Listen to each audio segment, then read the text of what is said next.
Hey everybody, welcome back to another Diecast review. This is Matt Kenseth's 2007 Dewalt Ford Fusion Elite. Got this at the pawn shop for 10 bucks, along with a bunch of the other ones I've been doing. I don't know when all these videos are posting, but got a whole bunch of them. So there's our sleeve, 17 Matt Kenseth Dewalt Racing Owners Elite. Sleeve comes off, and our box, if I can get it over here. There it is, one of 2007 Elites. It's upside down, but you get the drift. It's there. So we'll get that box out of the way, and let's go ahead and take a look at this car. So this car is a really decent car, paint scheme-wise, but they just have a couple of flaws, and we'll go through that. Start here on the left side. We got the black valence down here, the yellow and black and gray Dewalt scheme. Black number 17 here, Dewalt, R&L Carriers, Carhartt on the left side. Matt Kenseth up there on the name rail. The little window net pops out. You can put that down. That's, I think, most Elites you can do that on. Maybe not the newer ones. I don't think any of the Gen 6s past maybe 2017. I don't think anything 2017 or newer lets you do it. But everything older than that does, at least back to this far. So, but yeah, we got that.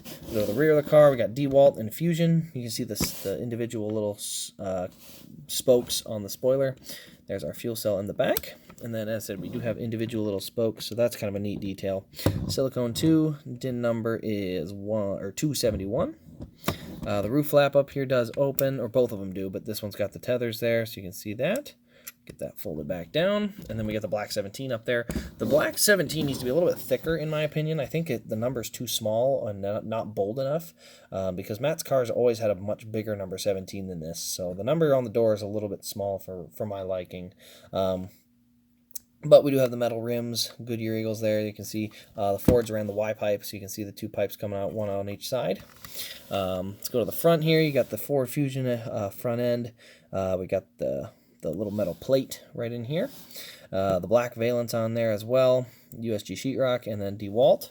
Let's go ahead and pop the hood open and take a look at the engine detail. It is an Elite, so we do get the best of the engine detail there. So you can see all the little hoses and wires, tethers, braces, all in here. So it looks really good, as it always does. They always do a good job on these 2007 Elites. So tons and tons of belts and wires in there, just detail everywhere. Underneath the car, you can see we got posable wheels and all this detail underneath the engine compartment. And then on the rear, we got the plate for 271 on the DIN, and then the working suspension on the rear with all the little pieces. So tons and tons of detail to this car. As I said, the one thing is the numbers could be a little bit bigger on the door and roof. And then the other thing I would say is that the Ford mold is not as good. So I'm going to pull these cars up here so we can take a look. Let's see here. There we go. So now I can get it down low. You can see how the Chevy nose, the Monte Carlo part, comes up part way and then kind of stops. The Ford nose goes all the way up. It's a much taller nose. Like if I get them side by side, I'm going to kick the Ford out in front just a little bit. But you can see how much taller the Ford nose is. Even from the hood view, the Ford is noticeably taller. I mean, this is supposed to be about even, and you can clearly see the Ford. So because that car looks so much taller, it actually makes the car look worse. You know, imagine if the gap from here to here was a little bit shorter, or a lot shorter, and brought the whole nose down, this mold would look a whole heck of a lot better.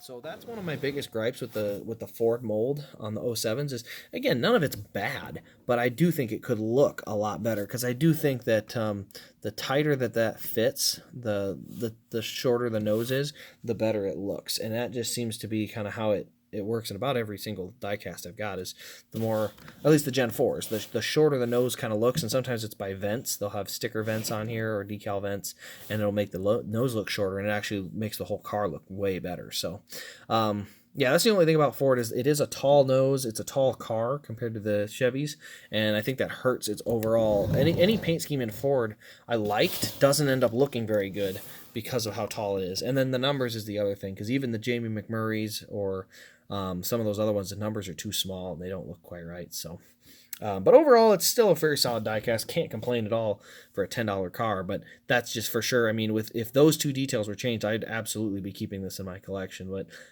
not a huge fan of the mold, and I don't have. If you haven't seen, I'm running out of space in there, and then I don't have a lot of shelves left, so if I'm going to keep something, it's going to be something a little more rare and unique. So anyway, if you guys have enjoyed the video, give it a like, comment, and subscribe. Make sure you put your opinions on the Ford mold down in the comments below. Other than that, that'll wrap it up for me. This has been Race Crazed. Thank you all for watching, and we'll see you in the next Diecast review.